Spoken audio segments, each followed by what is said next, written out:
Halo Sobat Dunia Seribu Besar, semoga Sobat selalu diberi kesehatan, panjang umur, dan rizki yang melimpah, amin. Sebelum masuk ke alur ceritanya, jangan lupa dukung channel ini ya dengan klik subscribe, like, komen, dan share, terima kasih. Mari kita lanjutkan perjalanan, Li Qiye. Angin bertiup lembut di sepanjang tebing tempat hanya 3 dari 5 petak rumput yang terlihat. Daun-daun berhamburan ke bawah di sekitar seorang pengemis tua. Ia duduk di tepi jurang dan tampak buta, pilihan tempat yang berisiko untuk beristirahat. Jubahnya sudah usang dengan banyak tambalan yang dijahit tidak merata. Siapapun yang melakukannya pasti jauh dari kata terampil. Dia memeluk bahunya, tampak tak sanggup menahan angin dingin. Li Qiye muncul dan duduk di sampingnya. "Di mana mangkuk pengemismu?" tanyanya sambil tersenyum. Aku kehilangannya. Aku tidak percaya ada orang yang begitu kejam mencurinya dariku." Pengemis tua itu menggelengkan kepalanya. "Orang jahat ada di mana-mana, tapi kejahatan mereka tidak sebanding dengan kalian," kata Li Qiye. "Jangan berbuat dosa hanya karena kejahatannya kecil, dan jangan pula mengabaikan kebaikan karena hal itu sepele," kata pengemis tua itu. "Apakah mutiara baru saja keluar dari mulut anjing?" Li Qiye tidak bisa menahan tawa. "Anda tidak setuju, Tuan Li?" Pengemis tua itu menyipitkan matanya untuk melihat Li Qiye. "Aku bukanlah orang baik atau jahat, aku hanyalah diriku sendiri. Moralitas hanyalah perspektif." Li Qiye menggelengkan kepalanya. "Pasti ada jawaban yang benar," kata pengemis tua itu. "Kalau begitu, itu relatif. Jika aku membandingkan diriku dengan manusia biasa, aku adalah penjahat yang kejam, tetapi jika aku membandingkan diriku dengan kalian semua, maka aku adalah orang yang berbudi luhur." Li Qiye tersenyum. "Saya rasa itu bukan penilaian yang adil dan akurat mengenai perbuatanmu, Tuan Li," kata pengemis tua itu. "Jika aku sejahat yang kau katakan, lalu mengapa kau masih mengemis di sini? Bukankah seharusnya kau takut aku akan memenggal kepalamu setelah membajak tanahmu?" kata Li Qiye. "Saya tidak punya jawaban yang bagus." Pengemis tua itu mengakui. "Tuan Zhao adalah orang yang baik dan makanannya enak, mengapa Anda tidak pergi mengemis di tempatnya saja?" lanjut Li Qiye. "Makanannya memang lezat, tetapi jika dimakan berarti harus mengolah lebih banyak ladang sebagai balasannya," jawab pengemis tua itu. "Jadi, kau di sini, berlari ke tempatku," kata Li Qiye. "Setidaknya, kamu terbuka soal harganya." Pengemis tua itu mengangguk. "Kebaikanku tak ternilai harganya," Li Qiye berkata, "dan harga yang kuberikan juga masuk akal, jadi menurutku komentarku tentang moralitasku bukanlah sesuatu yang berlebihan." Pengemis tua itu menggigil lagi karena angin. Setelah beberapa saat, dia berkata, "Tuan Li, Anda tetap setia pada kata-kata dan reputasi Anda, tetapi jalan kita berbeda, kita tidak bisa berjalan bersama. Kalau begitu, biarkan mereka yang berada di jalan yang sama berjalan bersama." "Aku ingin tahu seberapa mirip jalanmu dengan jalan Tuan Zhao," kata Li Qiye. "Tujuan kita konsisten, kurasa." Pengemis tua itu mendongak, tampaknya mampu melihat segalanya meskipun dia buta. "Bahkan jika kau berhasil mencapai tujuanmu, apa yang menurutmu akan menjadi hasil selanjutnya?" tanya Li Qiye. Pengemis tua itu terdiam sejenak sebelum bertanya, "Apa yang terjadi jika kami ikut denganmu, Tuan Li? Sekarang penilaianmu tentang nilai dirimu tidak akurat." Li Qiye tersenyum. "Pertama, aku mungkin tidak membutuhkan kelompokmu dan ketika aku benar-benar membutuhkannya, kamu tidak lagi memiliki kebebasan untuk membuat pilihan. Lagi pula, apa yang dapat kamu lakukan di bawah kekuatan surga yang jahat? Anda yakin akan menang, Tuan Li?" Pengemis tua itu terkekeh. "Kurang lebih, ini masalah seberapa sempurna kemenangan yang kuinginkan sekarang." Li Qiye berkata santai, "Kesempurnaan mungkin memerlukan uluran tangan, tetapi itu hanya terjadi di bawah langit. Aku dapat menangani semua yang ada di atas sana, jadi sadarilah betapa tidak pentingnya dirimu bagiku. Apakah kamu bersedia meninggalkan dunia ini?" tanya pengemis tua itu. "Ia memiliki karmanya sendiri, sepenuhnya terpisah dariku." Li Qiye berkata, "Bagaimana dengan karma kelompokmu?" "Karma kita," pengemis tua itu bergumam. "Karmamu sudah hilang, semuanya sudah ditentukan sebelumnya. Jika kamu ingin memiliki siklus karma baru, kamu harus mendapatkan izin dariku atau surga." Li Qiye tersenyum. "Tuan Li, Anda sedang bersekongkol dengan surga yang jahat saat ini." Pengemis tua itu berkomentar. Kalian semua akan bersekongkol jika kalian memenuhi syarat. Sayangnya, ini terbuang saat kalian meninggalkan hati Dao kalian. Li Qiye menanggapi, apakah Anda yakin semuanya akan kembali seperti semula, Tuan Li? Tanya pengemis tua itu. Bagi saya iya, saya tidak tahu tentang kalian semua, kata Li Qiye. Kedengarannya seperti Anda memaksa kami, kata pengemis tua itu. Mengucapkan kata-kata ini konyol dan sombong di masa sekarang. Aku tidak akan memaksamu atau siapapun, jalannya tepat di bawah kakimu, silakan berjalan sesuka hatimu. Li Qiye membelai bagian belakang kepalanya dan berkata dengan tenang, jika ada yang terjadi, kau tidak akan bisa bertahan selama itu. Ia semakin dekat dan akan menghancurkan segalanya menjadi abu. Apakah kau yakin bisa bertahan menghadapi hal yang tak terelakkan ini? Ia sudah dekat. Pengemis tua itu sudah menduga hal ini, tetapi masih menatap ke langit dengan ekspresi serius. Kalian semua kehabisan waktu, kata Li Qiye. Mungkin ini kesempatan. Seperti kata pepatah, selalu ada jalan keluar bahkan dalam situasi yang paling berbahaya sekalipun. Kata pengemis tua itu dengan serius. Itu kalimat yang bagus dan aku tidak menyangkal kemungkinan itu. Namun, siapa yang akan menemukan jalan keluar? Kau, Tuan Zhao, atau orang lain? Aku yakin kesempatan itu harus diambil, apakah Tuan Zhao akan membiarkanmu mengambilnya terlebih dahulu? Kata Li Qiye. Siapa tahu. Pengemis tua itu menggelengkan kepalanya. Kalian pasti akan dimakan. Li Qiye berkata, mengapa tidak menambah sedikit lemak sebelum musim dingin? Itulah satu-satunya cara untuk bertahan hidup. Ditambah lagi, kalian semua tahu ini lebih baik daripada siapapun. Apakah kamu benar-benar sesantai ini? Kami bukan satu-satunya. Pengemis tua itu berhenti sejenak sebelum bertanya. Tidak perlu khawatir, aku telah memilih jalanku dan akan menjalaninya tanpa peduli badai apapun. Jika seseorang mengharapkan orang lain untuk memberikan perlindungan, mungkin mereka seharusnya memilih jalan yang berbeda. Kata Li Qiye, apakah kamu hanya akan menjadi penonton saja? Aku rasa tidak, kata pengemis tua itu. Itulah sebabnya kau menuduhku melakukan konspirasi. Kata Li Qiye, saya tidak begitu mengerti, kata pengemis tua itu. Jika aku maju sendiri, aku tidak perlu bersusah payah. Memenggal kepala kalian semua akan jauh lebih mudah. Saya tidak dapat menahan rasa kagum saya terhadap kepercayaan diri Anda, Tuan Li. Pengemis tua itu menggigil dan berkata, apakah kau pikir kau lebih unggul dari para kakek tua? Li Qiye menjawab sambil tersenyum. Pengemis tua itu menatapnya sejenak sebelum menjawab, jika aku ingat dengan benar, kamu hanya memiliki satu sinar cahaya purba. Ya, hanya satu. Li Qiye tersenyum, tapi pikirkanlah, jika aku berhasil mendapatkan hal seperti itu, apalagi yang tidak bisa kulakukan. Itu pernyataan yang berani, kata pengemis tua itu. Sama sekali tidak, saya mencari kesempurnaan tetapi dapat menerima beberapa kekurangan jika perlu. Saya rasa tidak semua dari kalian memiliki kemewahan yang sama. Kata Li Qiye, Tuan Li, ada lebih dari beberapa orang di sana. Seseorang telah tiba, kata pengemis tua itu. Ya, orang itu, sangat dekat dengan surga. Li Qiye tidak terkejut. Pengemis tua itu tetap diam. Kau tahu dia telah hidup jauh lebih lama daripada aku dan kalian semua. Bahkan, tanpa menghitung orang-orang tua yang sudah meninggal, berapa banyak yang lebih tua darinya di sana? Tanya Li Qiye. Tidak seorang pun, hanya surga itu sendiri. Orang tua itu merenung sejenak sebelum menawab. Ya, sangat dekat untuk memiliki kehidupan abadi. Komentar Li Qiye. Persis seperti surga yang jahat. Kata pengemis tua itu. Sekarang pertanyaannya, mengapa dia tidak pernah bergerak? Li Qiye bertanya, dan, menurutmu siapa yang lebih kuat antara dia dan aku? Apa pendapat Tuan Zhao dan yang lainnya? Benar. Pengemis tua itu tidak perlu berpikir. Ya, itulah konsensusnya. Li Qiye mengangguk. Kau tidak setuju? Tanya pengemis tua itu. Yang sebenarnya terjadi adalah kalian semua gagal memahami prinsip utama di balik ini. Ini bukan tentang kehidupan abadi atau siapa yang lebih kuat. Li Qiye tersenyum. Lalu apa maksudnya? Tatapan pengemis tua itu menajam. Ini tentang pengejaran, kata Li Qiye. Pengejaran. Pengemis tua itu bergumam. Kalian semua tahu betul tujuan kalian dan betapa miripnya tujuan itu, kata Li Qiye.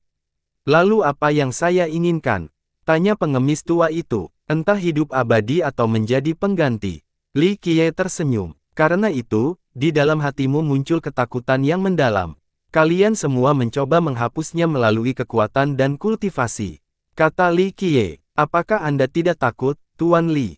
Tanya pengemis tua itu. Tentu saja aku punya rasa takut. Semua makhluk hidup punya rasa takut, tak terkecuali. Li Qiye mengakui. Apa yang kamu takutkan? Pengemis tua itu tidak mengharapkan jawaban. Namun, Li Qiye malah menjawab, diriku sendiri.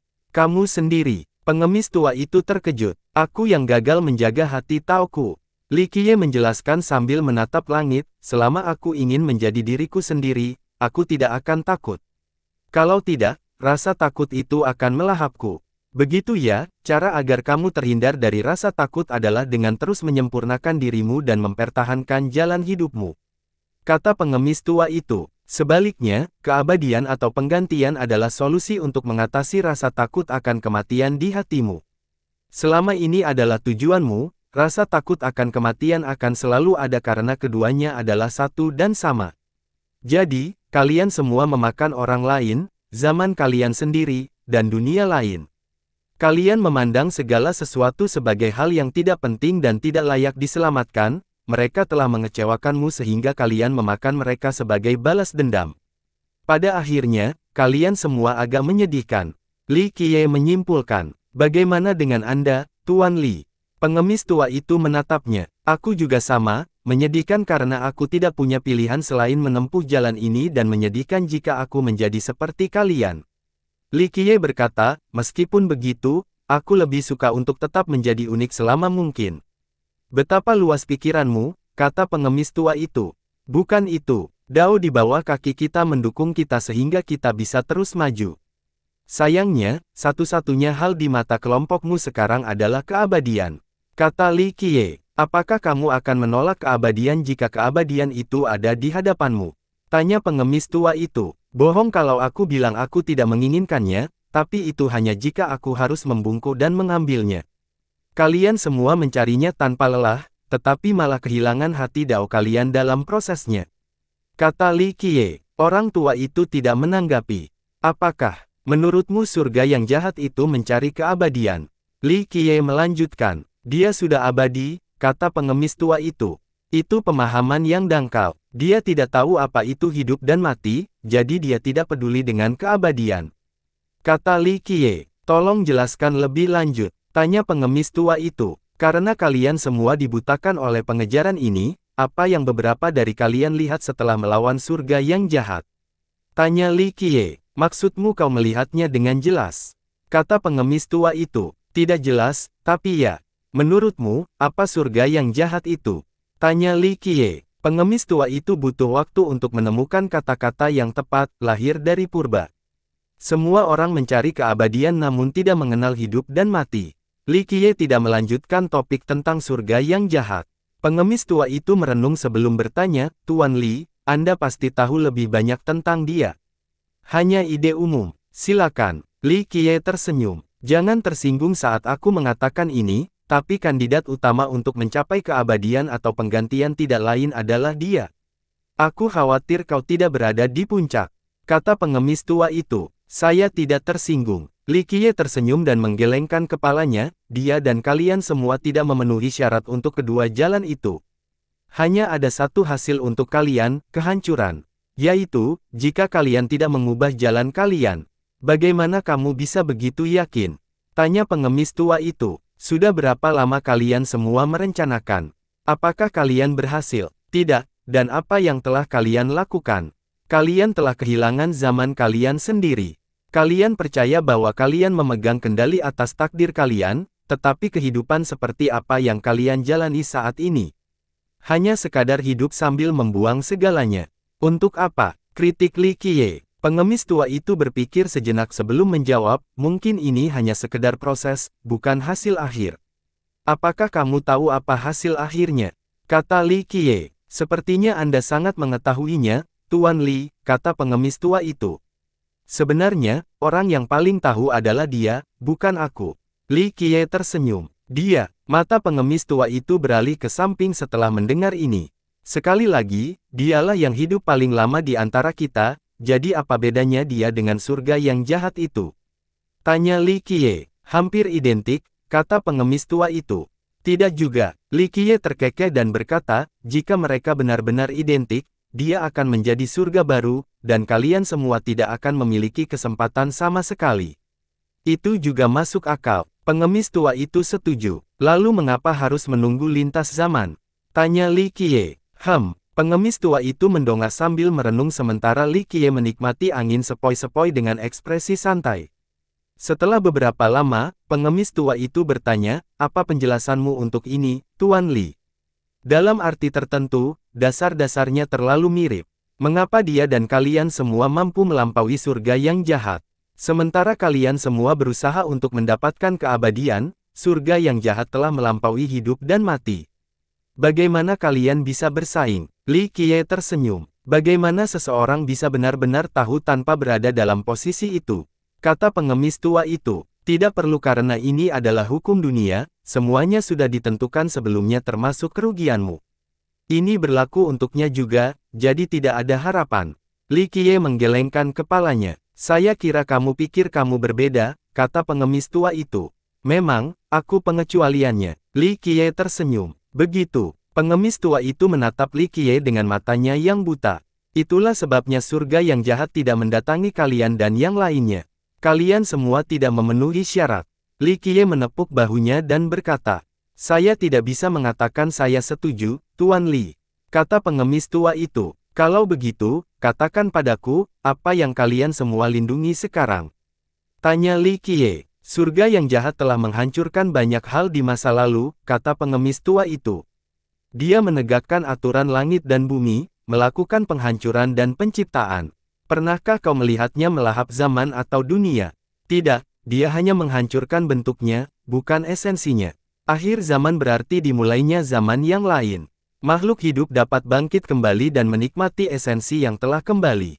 Sebaliknya, kelompokmu adalah penjahat sejati yang telah jatuh ke dalam kegelapan. Kata Li Qiye. Ia melanjutkan sambil tersenyum kepada pengemis itu, itulah sebabnya ia tidak pernah melakukan hal seperti itu sebelumnya. Ia memiliki lebih banyak pengetahuan dan memahami bahwa jika ia melakukannya, ia akan segera kehilangan kualifikasinya. Jadi dalam hal itu, Anda benar bahwa ia adalah yang paling memenuhi syarat. Tentu saja, ini terbatas pada kelompok Anda. Anda tidak menyangkal kemungkinan keberhasilannya, kata pengemis itu. Bisakah batasnya melampaui batas surga yang jahat? Ketika mereka relatif mirip, bagaimana dia bisa menang? Kata Li Qiye. Lalu, apa batasanmu, Tuan Li? Apa yang kau lindungi? Tanya pengemis itu. Batasan mungkin tidak diperlukan karena aku pengecualian. Adapun apa yang aku lindungi, bukan dunia ini, melainkan diriku sendiri dan hati Daoku. Li Qiye berkata, kalian semua jatuh ke dalam kegelapan karena kalian bahkan tidak bisa melindungi diri sendiri, apalagi orang lain. Tidak ada pelindung sama sekali, tetapi lebih seperti para penggembala yang pada akhirnya hanya ingin memakan domba. Domba itu bergizi, kata pengemis itu dengan nada sentimental. Ya, jadi pada akhirnya, kamu hanya akan menjadi seorang penggembala, tidak lebih. Kata Li Qiye. Pengemis itu tidak menanggapi. Urus saja urusanmu sekarang, kematian bukanlah pilihan yang buruk, kata Li Qiye.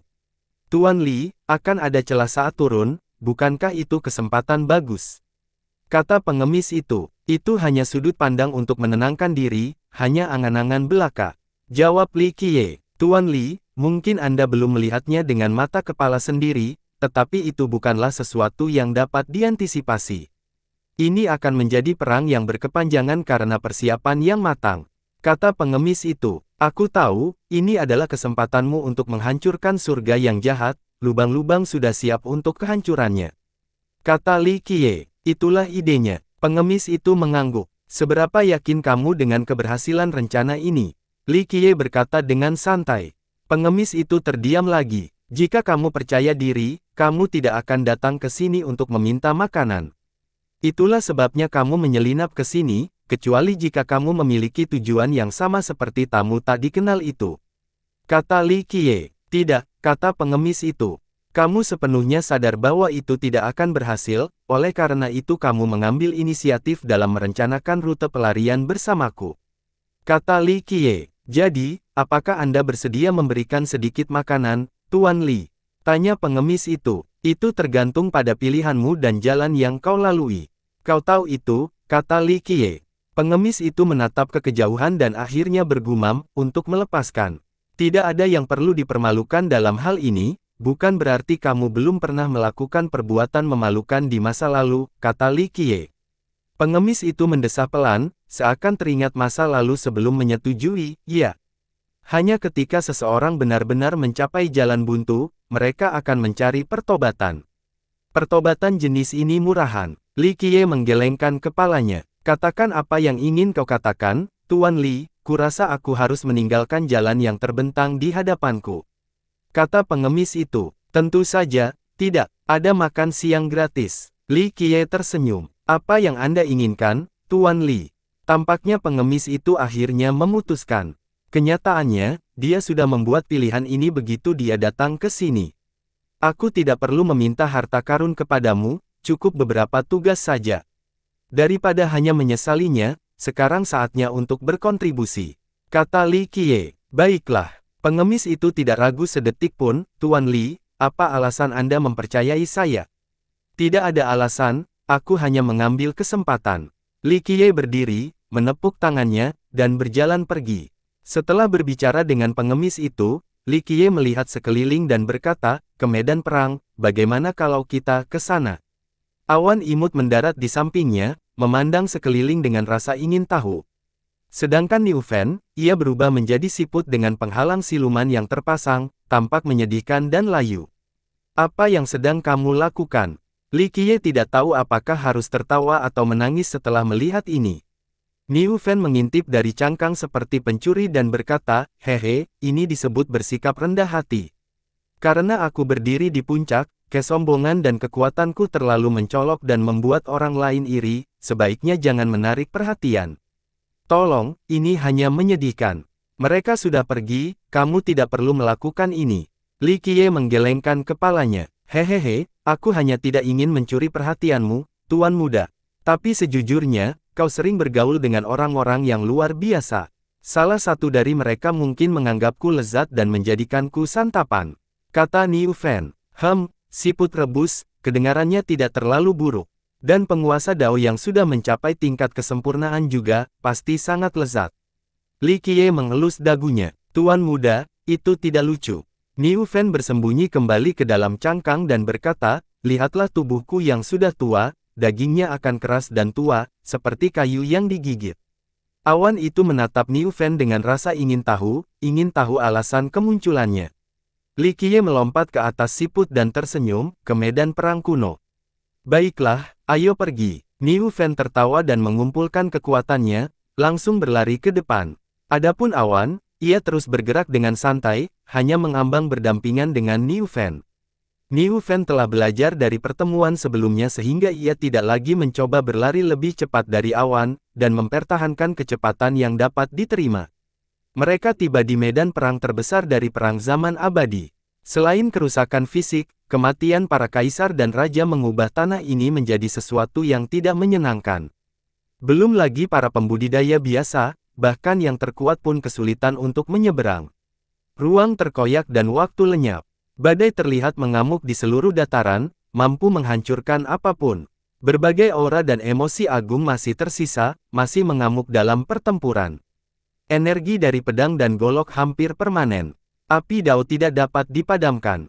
Mereka terus merusak area tersebut dan membodohi para penyusup. Konon katanya, pada awalnya tidak sebesar ini. Banyak pertempuran terjadi dan seiring bertambahnya skala, pertempuran menyebar dan membentuk satu medan perang. Ia berfungsi sebagai penghalang yang memisahkan dunia.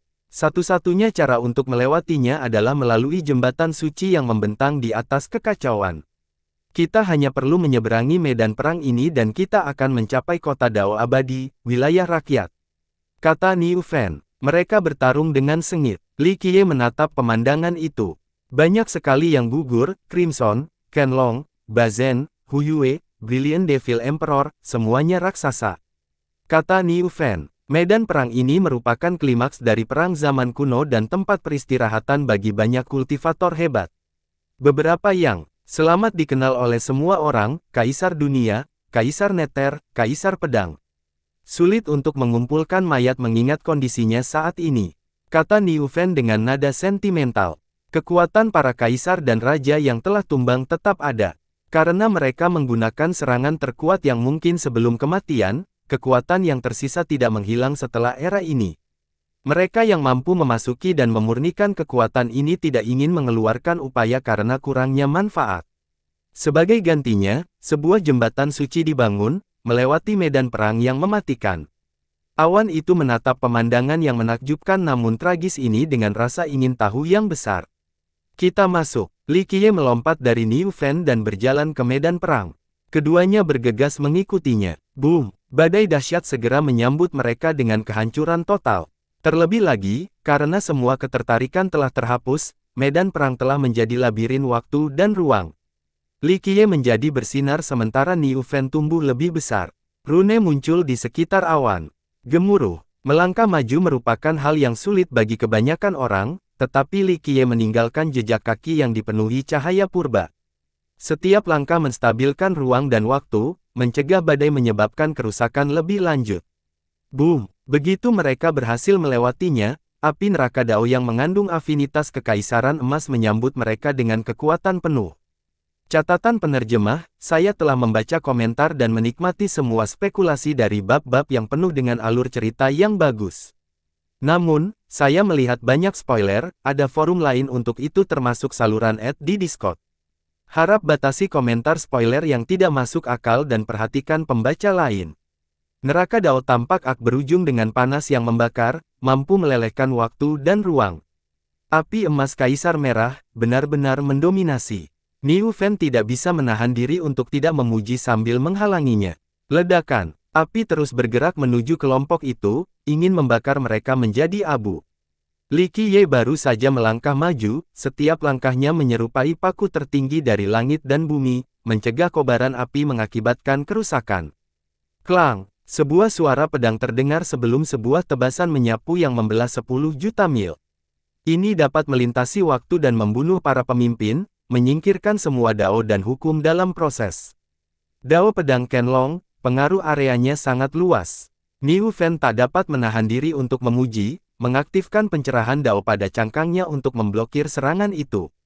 Gemuruh, hal yang sama terjadi, langkah Li Qiye mampu membekukan tebasan yang sangat kuat itu.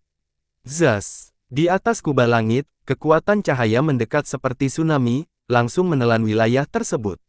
Ini tampak seperti matahari, tetapi alih-alih memiliki afinitas api, ini adalah kekuatan suci cahaya. Kekuatan ini dapat menerjemahkan semua pendosa dan mencegah mereka menyatu dalam siklus mewujudkan, untuk menjalani hukuman abadi.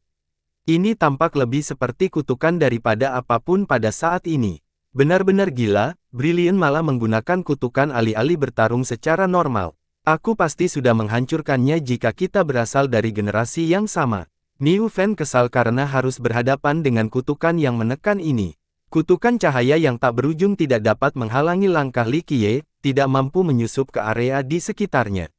Medan perang kuno dipenuhi dengan berbagai kekuatan dan serangan, sisa-sisa pertempuran sengit antara kaisar dan raja di masa lalu. Bekas-bekas darah berceceran di sana-sini, tempat peristirahatan terakhir para pejuang. Di dekat mereka ada bayangan-bayangan yang berkeliaran. Beberapa orang meneriakkan atau menjanjikan mantra-mantra yang sangat dahsyat. Tanda berdarah yang lebih langka tertanam di angkasa. Tampaknya para korban terkena serangan ledakan yang mampu menghancurkan angkasa, mereka malah mengotori darah udara. Badai dan tornado yang mengerikan juga terjadi, terus memicu segala sesuatu di sekitar mereka. Akibat dari kematiannya adalah tanah terlarang dan berbahaya. Amarah dan keengganan para pejuang terus menghantui. Alih-alih memberikan pukulan fisik, mereka memiliki efek mental yang mampu melukai hati Dao. Pengunjung yang lemah bisa jadi merasa terombang-ambing oleh emosi yang meluap dan menjadi gila. Semua ini membuat jembatan ilahi harus dipasang di atasnya. Para penyenitas, penguasa Dao, dan penakluk tidak menguji diri mereka di sini tanpa alasan penting. Risikonya jauh lebih besar daripada ketidakseimbangan apapun. Li Qiye dan Niu Fen memiliki pengalaman langsung menyaksikan emosi terakhir para pejuang yang gugur. Tentu saja, langkahnya terus membekukan mereka semua. Begitu dia menyelesaikannya, medan perang menjadi damai dan sunyi. Amarah mereka kini tertahan dan menjadi sunyi seperti sebuah gambar. Orang bisa mengamati detail dan perubahan kecil. Setelah diamati lebih dekat, semua jejak kaki Li Qiye terhubung melalui ruang dan waktu, yang tampaknya memberikan babak baru dalam medan perang. Hal ini memiliki efek represif menyeluruh pada wilayah tersebut. Satu-satunya hal yang masih aktif adalah jejak langkah purbanya. Segala hal lainnya menemukan waktu istirahat. Li Qiye memancarkan cahaya primordial sambil membentuk mudra dan mengucapkan mantra, Dao kembali ke ketiadaan, ketiadaan kembali ke kedamaian, pergilah dari dunia ini. Jejak kaki itu menjadi lebih terang dan mencapai setiap inci daratan. Sinar yang terpancar darinya saling terkait dan menyelaraskan satu sama lain. Mantranya juga bergema dan mengubah jejak kaki itu menjadi rune purba. Bab puncaknya berasal dari awal mula dunia. Bab ini mencakup berbagai afinitas yang membentuk realitas, yin dan yang, mewujudkan, dan apapun yang dapat menghasilkan kehidupan. Sosok-sosok agung perlahan muncul di tengah cahaya purba yang semakin kuat. Beberapa pedang tajam mereka sementara yang lain meraung, menghancurkan berbagai alam. Pada saat singkat ini, mereka menghentikan serangan dan menyerangkan senjata mereka. Tokoh-tokoh tersebut termasuk Kaisar Merah, Kaisar Abadi Bisa Panjang, Kaisar Abadi Bazen, Kaisar Abadi Huyue, Kaisar Langit Neter, dan masih banyak lagi. Waktu mulai berputar balik dan kerusakan yang disebabkan oleh para garansi top ini tidak ada lagi. Semua mata tertuju pada Li Qiye. Badai dahsyat itu bertahan angsur berhenti dan kembali normal. Hukum dan memulihkan kembali berlaku dan tatanan realitas yang rusak pun diperbaiki. Kembalilah dari tempat asal kita, lepaskan semuanya. Li Qiye melantunkan mantra dan cahaya primordial melonjak di sekitarnya. Ledakan. Akhirnya, seekor anjing laut turun dan menstabilkan wilayah itu, menandakan ketenangan abadi. Segala sesuatunya kembali pada tempatnya. Sosok-sosok agung itu perlahan menghilang dan menjadi partikel-partikel yang tak terhitung jumlahnya. Teknik-teknik hebat dengan potensi yang menggemparkan dunia, baik itu api Dao atau kutukan cahaya, juga direduksi menjadi partikel. Mereka ditempatkan di tanah dan membantu proses penyembuhan. Energi mereka berubah menjadi tanah, gunung, dan lembah. Dengan terbentuknya kembali wilayah tersebut, benih-benih tumbuh dan berubah menjadi tumbuhan dan pohon. Udara mulai mengalir melalui celah-celah dan membentuk aliran sungai. Aliran-aliran tersebut menyatu membentuk sungai dan akhirnya, daerah dataran rendah berubah menjadi lautan. Kehidupan muncul berikutnya dengan burung dan ikan, menggantikan kehancuran.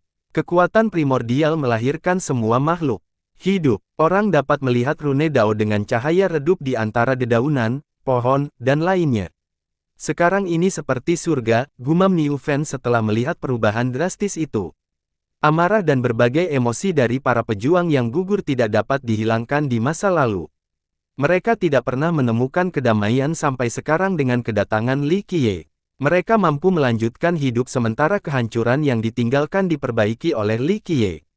Bentuk kehidupan baru tumbuh dan tanah pun berkembang. Dalam waktu dekat, banyak orang akan menyebut tempat ini sebagai rumah mereka. Niu Fen menjadi sentimental karena hal ini berada di luar kekuatan seorang penguasa. Ia dan berteman kuno lainnya tidak akan mampu melakukan tugas ini. Li Qiye akhirnya berhenti untuk melihat tanah baru itu. Dia berpikir bahwa itu bisa menjadi surga di masa depan. Kita pergi. Ia memukul nepuk tangannya setelah menyelesaikannya. Sekarang, area ini tidak lagi ada hubungannya dengan pertempuran sebelumnya. Baiklah. Niu Fen senang melihat perkembangan ini dan menggendong Li Qiye pergi. Sebaliknya, Awan memerlukan waktu karena ia penasaran dengan ciptaan baru ini. Berdengung, tiba-tiba mengeluarkan rune yang meresap ke dalam tanah, menyatu dengan daratan. Kebanyakan orang tidak akan bisa mendeteksi perubahan ini. Dengan itu, ia mengikuti Li Qiye dan Niu Fen. Li Qiye tertawa dan tersenyum, ingin menerima pujian dengan menanam benih itu. Kau ingin itu menjadi duniamu. Awan itu menatap Li Qiye sebelum kembali menatap dunia baru, tampak cukup puas. Li Qiye terkekeh dan tidak keberatan sedikit pun. Saat kelompok itu meninggalkan dunia baru, mereka bertemu dengan wajah yang dikenalnya.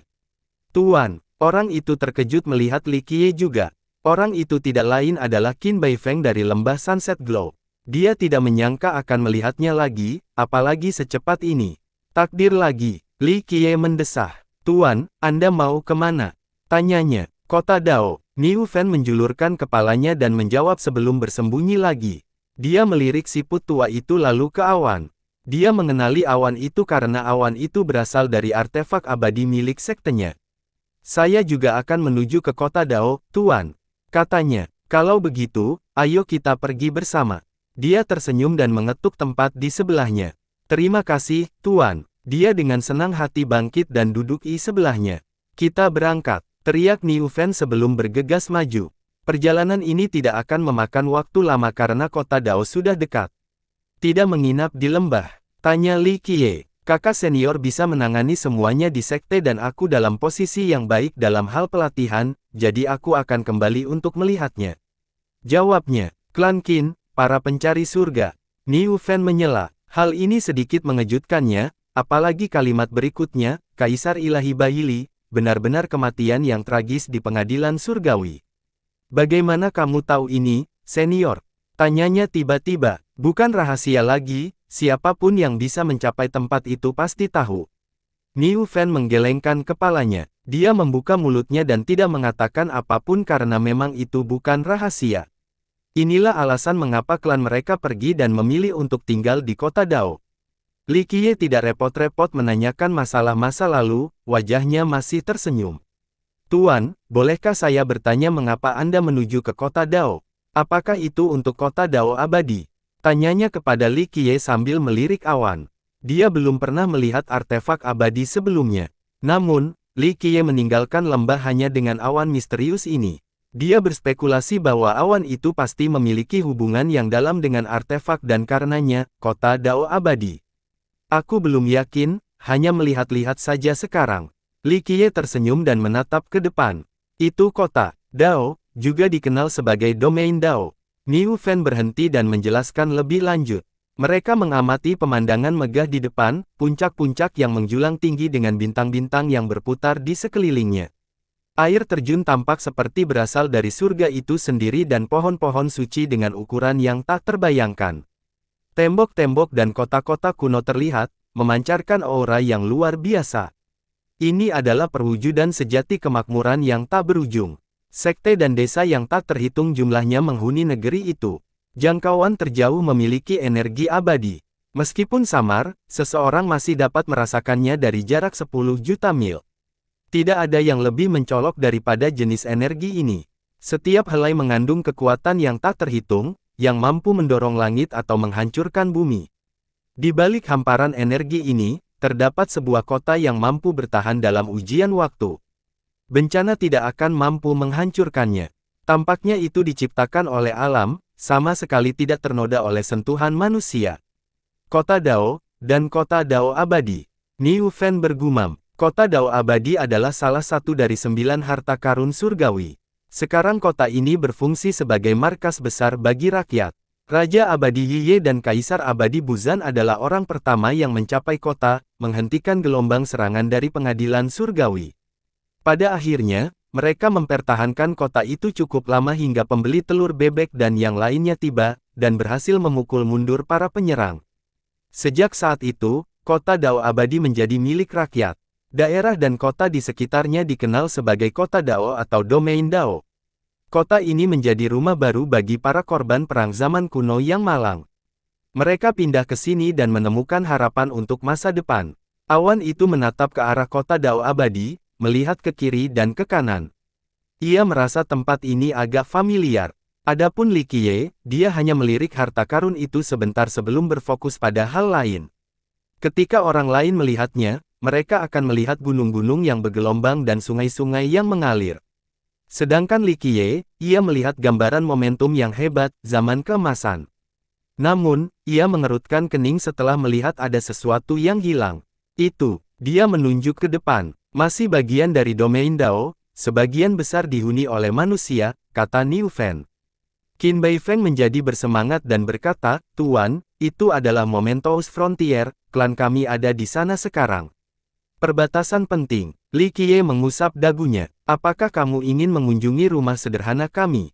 Beifeng buru-buru mengundang. Li Qiye menepuk Niu Fan dan berkata, menyadari sesuatu. Haha, Tuan muda, Anda tidak perlu menguji saya.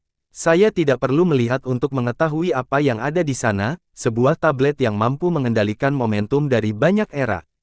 Kata Niu Fen. Pengamatan yang dangkal sekali, pergilah ke sana. Li Qiye menepuknya lagi. Baiklah. Niu Fen menurut. Tuan, kami akan merasa terhormat jika Anda tidak keberatan menginap di kediaman kami. Bai Feng melihat bahwa dia ingin pergi ke daerahnya. Baiklah. Li Qiye mengangguk dan berkata, sudah lama sejak kamu kembali.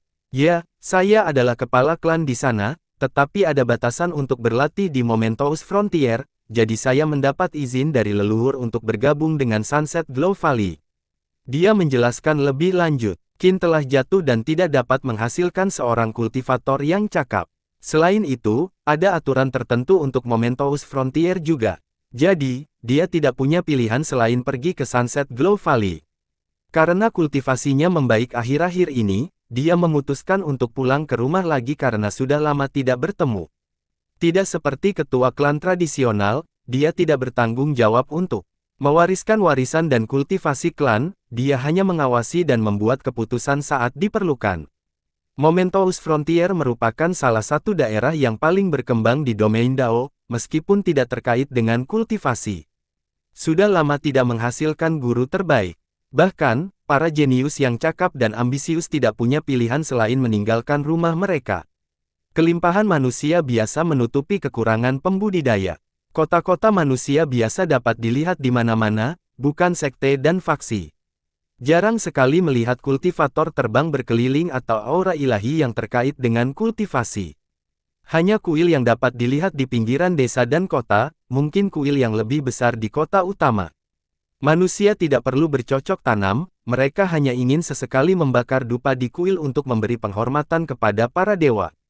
Mereka berharap cuaca yang baik, kesehatan ternak, dan kebahagiaan keluarga. Mereka tidak menyembah para pembudidaya yang kuat seperti kaisar dan raja yang mampu membakar langit dan mengakhiri lautan. Mereka memiliki dewa-dewi khusus yang mereka percayai dapat mendengarkan doa-doa mereka. Dengan persembahan yang melimpah, tanah tersebut diberkati dengan cuaca yang baik dan tidak ada bencana alam, tempat yang sempurna bagi manusia untuk hidup. Saat kelompok Li Qiye memasuki perbatasan, mereka merasa seolah-olah baru saja melintasi penghalang ke dunia lain. Asap dari dunia fana segera menyambut mereka, sesuatu yang berbeda dari kekuatan hidup agung yang biasanya ditemukan di kerajaan dan sekte kultivasi. Kehadiran ini memiliki 7 emosi dan 6 keinginan yang sangat banyak. Aroma makanan lezat mengundang mereka untuk meninggalkan dunia kultivasi.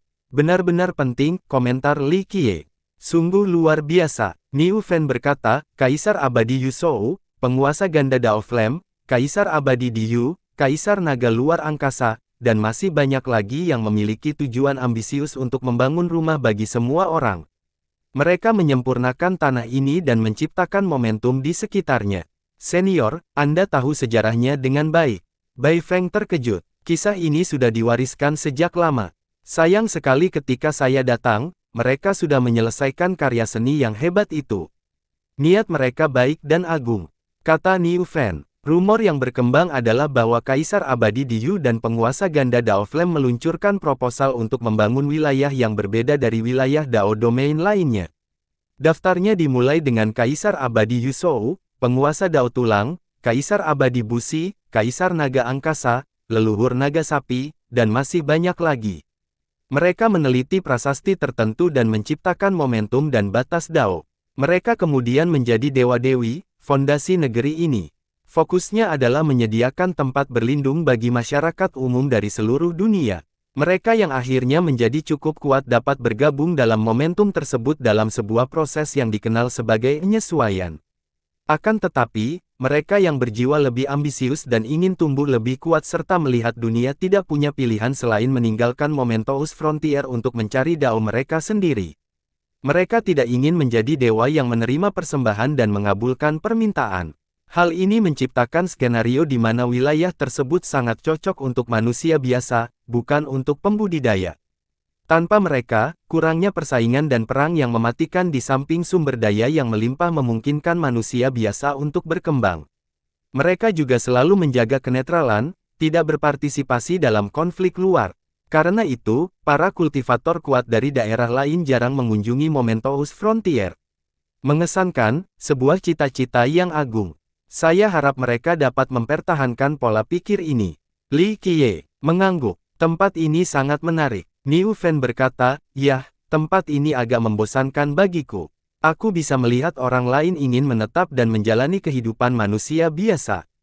"Ya, itu tidak cocok untukmu." Li Qiye tersenyum. "Bahkan sekte yang memiliki sedikit kekuatan pun tidak bisa tinggal di sini, apalagi penguasa Dao atau penakluk." Niu Fen setuju. Niu Fen dan mereka yang selevel tidak tertarik tinggal di sana. Mereka menganggapnya kolam dangkal, tidak sepadan dengan waktu atau perjalanan mereka. Ini mirip dengan raksasa yang melihat sarang semut. Meskipun demikian, ini merupakan hal yang baik karena sekte-sekte yang berada di ambang kehancuran dapat pindah ke sini untuk bertahan hidup. Qin dari Heaven Cirque adalah salah satu contohnya. Mereka menjadi terlalu lemah untuk bertahan hidup di dunia luar. Sekarang, satu-satunya tujuan adalah mempertahankan garis keturunan mereka. Qin Beifeng adalah anggota yang diberkahi dengan bakat bawaan yang cukup untuk maju. Dia tidak punya pilihan lain jika ingin meningkatkan kultivasinya. Akhirnya kembali, katanya dengan nada sentimental. Meskipun kolam itu tidak dapat menampung seekor naga sejati, ketenangannya seringkali memanggil para pembudidaya yang lelah. Mereka tiba di sebuah desa dengan kuil tua di pintu masuknya. Ada banyak dupa yang menyala di atas dupa dan barisan umat. Li Qiye melompat dari Niu Fen dan masuk ke dalam. Tempat itu sebagian besar terbuka agar sinar matahari dapat masuk dan hanya dapat menampung sekitar 5 orang penyembah. Di sebelah kiri dan kanan pintu masuk terdapat bait-bait syair.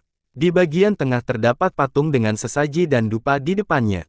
Secara keseluruhan, kuil sederhana itu tidak mewah dan dibangun dari batu bata dan ubin biasa.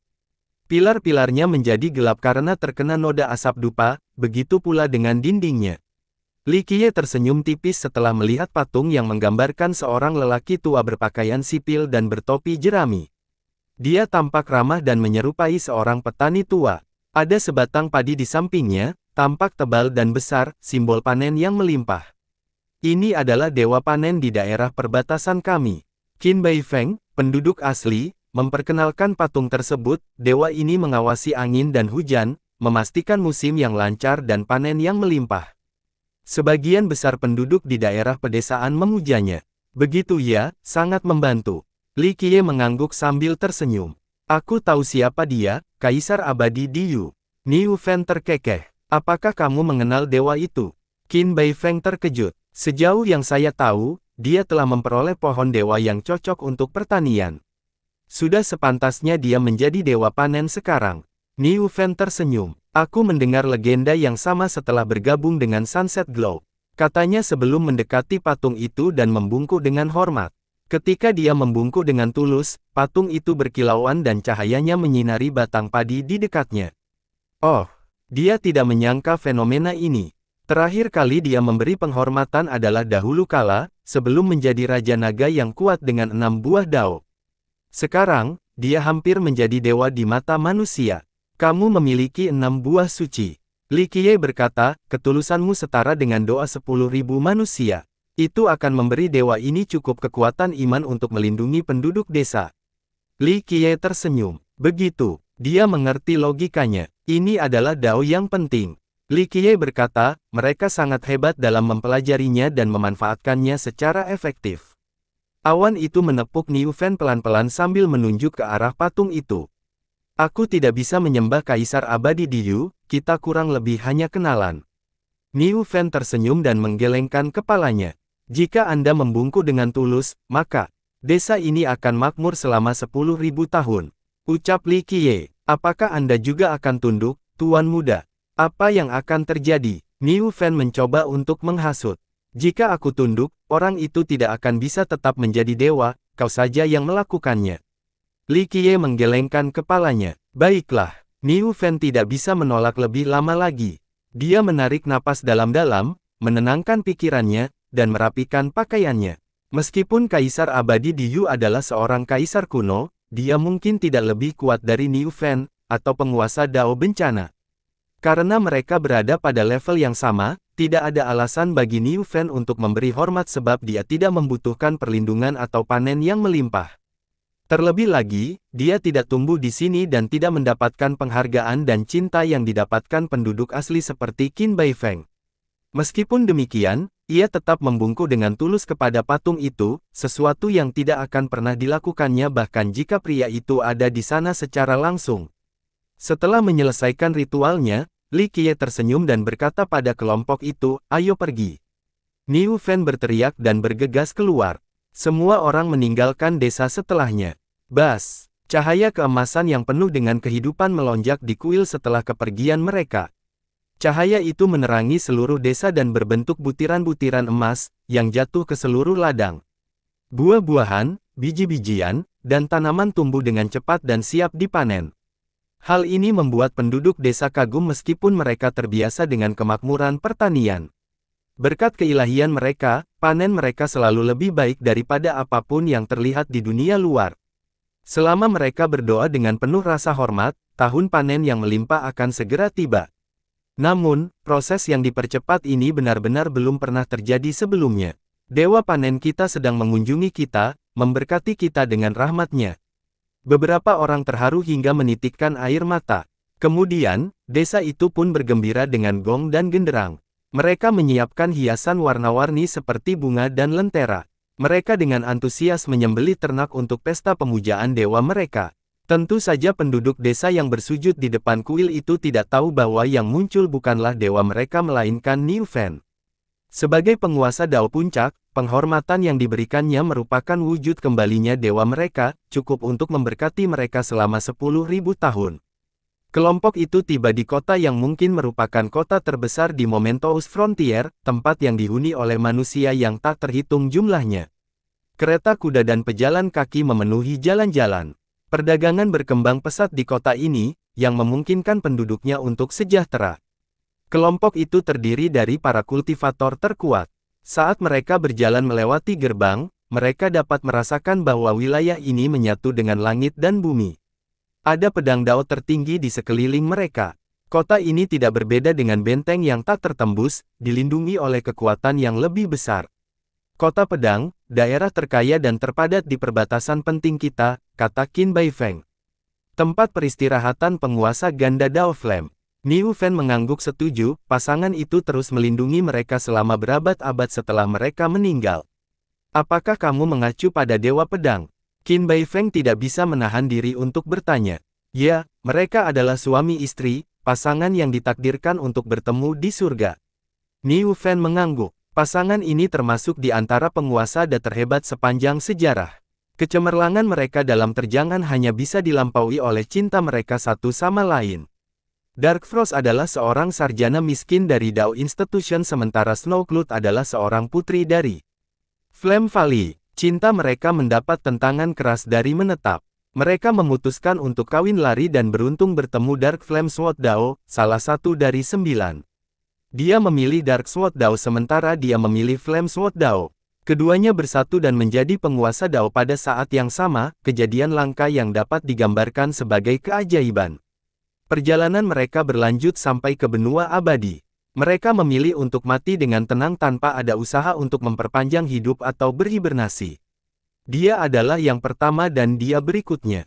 Dao pedang dan buah Dao tertinggi mereka melebur ke dalam tanah, mereka kemudian menjadi dewa yang dikenal sebagai Dewa Pedang. Lahir bukan di hari yang sama tetapi beruntung meninggal di hari yang sama, benar-benar kisah yang tak lekang oleh waktu. Apalagi yang bisa diharapkan dalam hidup selain memiliki pendamping yang sempurna. Keturunan mereka tinggal di kota itu dan dikenal sebagai klan pelindung, menikmati perlindungan dari leluhur mereka yang terkenal. Di seluruh Mementos Frontier, jika seseorang menemukan dirinya dalam bahaya, mereka hanya perlu berdoa dengan tulus dan Dao posisi pedang akan melindungi mereka. Oleh karena itu, penduduk wilayah tersebut menganggap Dewa Pedang sebagai dewa pelindung. Di antara banyak kuil di kota itu, terdapat kuil yang didedikasikan untuk dewa pelindung. Kuil-kuil itu selalu datangi oleh para pemuja. Tempat ini bagus. Niu Fen tak dapat menahan diri untuk memuji, mereka memang menguasai Dao Puncak, jejak Dao Pedang mereka masih terlihat di mana-mana. Mereka memiliki penganut terbanyak di sini. Qin Baifeng berkomentar. Hal ini tidak mengejutkan siapapun mengingat kota besar itu adalah tempat peristirahatan terakhir pasangan itu dan ilmu pedang mereka yang tak lekang oleh waktu. Benar-benar makmur, Li Qiye dapat mengatakan bahwa manusia memiliki kualitas hidup yang tinggi di surga ini. Klan Guardian telah melakukan pekerjaan yang terpuji dalam administrasi.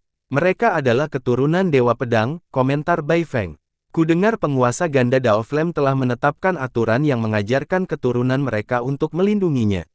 Kata Niu Fan, keturunan mereka tidak mengecewakan mereka dengan mematuhi aturan leluhur dan tetap menjadi manusia biasa.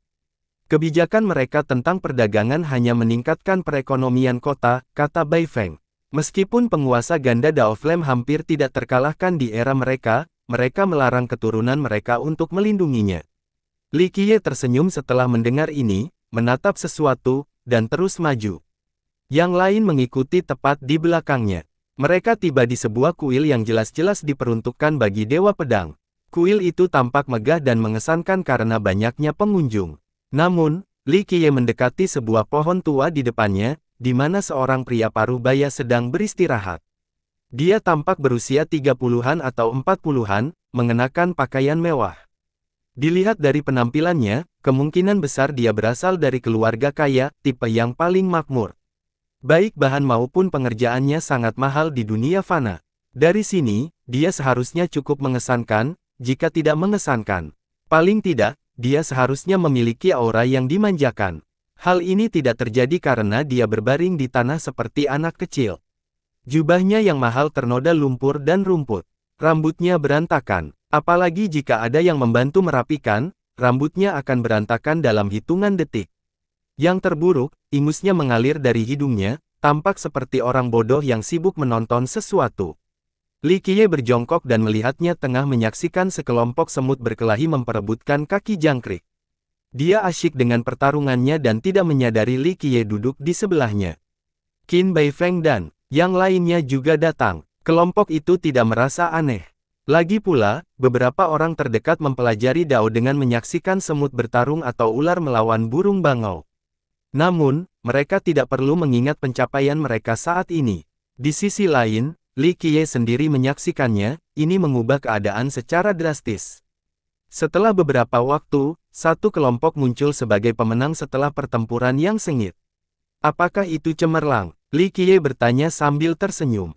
Ya, Jenderal Macan tampil gagah berani, tidak hanya dengan kekuatan yang luar biasa, tetapi juga keuletannya. Yang berani muncul sebagai pemenang. Pria itu mengangguk, masih belum pulih sepenuhnya dari pertarungan yang seru tadi. Dia memberi isyarat dengan penuh semangat seolah-olah dia secara pribadi telah berpartisipasi dalam pertempuran itu. Setiap penonton akan berpikir bahwa ada yang salah dengan kepalanya. Li Qiye, di sisi lain, menghiburnya, baiklah, apakah peringatan ada yang bisa dilakukan Jenderal Tiger dengan lebih baik? Terlalu gegabah dan agresif, menyerang ke depan secara membabi buta dan berisiko cedera. Jika bertemu seseorang yang sedikit lebih kuat yang dapat menangkis beberapa serangan, keberanian dan semangatnya akan memudar, yang mengakibatkan kekalahan yang tak terelakkan. Jawab pria itu benar. Jika musuh bisa bertahan lebih lama, Jenderal Tiger pasti akan merasakan kekalahan. Li Qiye mengangguk setuju. Di tidaknya ketahanan dan ketekunan berperan. Pria itu bersemangat saat membahas masalah ini, hasilnya tidak akan terlihat jelas. Dari mana mereka berasal? Tanya Li Qiye. Dari keyakinan yang kuat, tidak menyerah saat menghadapi kesulitan yang tidak dapat diatasi sambil tetap berpegang pada harapan. Pria itu menggaruknya sebelum menjawab. Konsep ini dikenal sebagai jantung Dao. Li Qiye mengangguk lagi. Jantung Dao. Pria itu menggumamkan kata-kata ini. Matanya berbinar dan dia bertepuk tangan, aku suka, jantung Dao, itu saja, kita akan menyebut jantung Dao. Dia lalu mengambil sebuah dahan dan kesempatannya, baiklah, apakah pedang juga punya hati Dao? Ayunan santai itu tidak menggunakan kekuatan dan kedalaman Dao. Gerakannya sealami dan tidak terduga seperti tanduk rusa, tidak memiliki teknik atau bentuk apapun namun jelas selaras dengan Dao pedang. Bersambung,